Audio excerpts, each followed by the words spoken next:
Alright, let's talk about ForceChangePassword.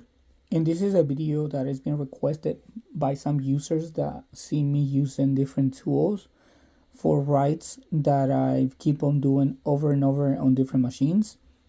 So they wanted to know why I use different tools.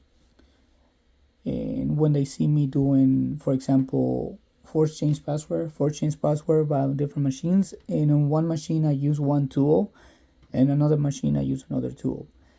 They wanted to know why, what is the reason behind that. So I wanted to take this moment and do two case studies with the focus on talking about the right ForceChangePassword. That in paper the right looks to be the same, ForceChangePassword, but I wanted to put this in practice and show you from the base on why I choose the tool that I choose. So let's start with the case study number 1 on administrator that hacked the box. And to understand how we get to this point, we need to start back at the attack chain, which is going to be here to the top. So here we got Olivia. She has full GenericAll over Michael. So this means that Olivia has full control over the object, in this case Michael's objects, and also the domain controller trusts Olivia to this specific object. So the domain controller has given Olivia that trust. So with that trust, you can use native tools like NetRPC to change Michael's password, or you can use tools like RPC over SMB. And that is the reason on this machine I was able to use NetRPC, because in this case I already had a WinRM session, so I went ahead and use NetRPC to change Benjamin's password. And again, this is because the chain attack started with GenericAll, and with that came the trust of the domain for me to have for that specific object. Now let's jump on Rusty Key Hack the Box.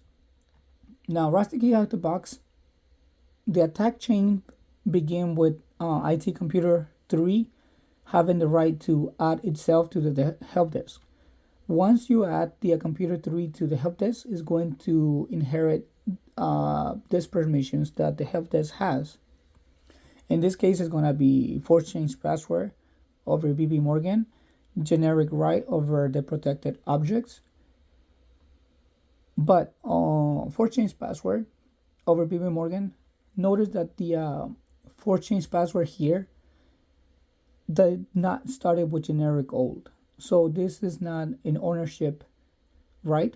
This is what we're going to call a delegated right, because the IT Object Computer 3, once it joined the help desk, does not fully own BB Morgan object, and the domain controller does not trust IT Computer 3, has zero trust over the object.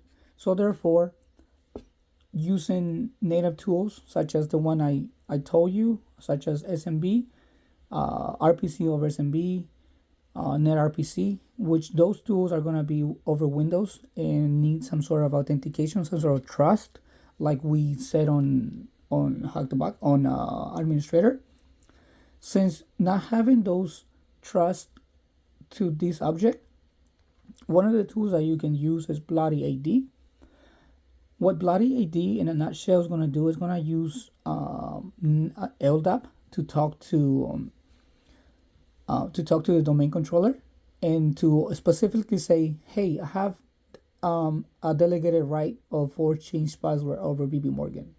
Nothing else, nothing more. So I don't want to add any members attributes. The only thing that I have permissions or I have rights is to change their password. So that is the reason why I chose BloodyAD in Rusty Hack the Box because I knew that the attack chain did not start it with the full trust to the object BB Morgan. So therefore, me knowing that, and if I use NetRPC over SMB or RPC over SMB, I knew it's gonna fail. So this is when you start understanding the different tools, the different permissions or trust that you have before knowing what tool to use. And this is gonna save you a lot of time troubleshooting different tools, and a lot of times saying Kerberos is broken or things like that, or the tool is broken, doesn't work. And this is the main.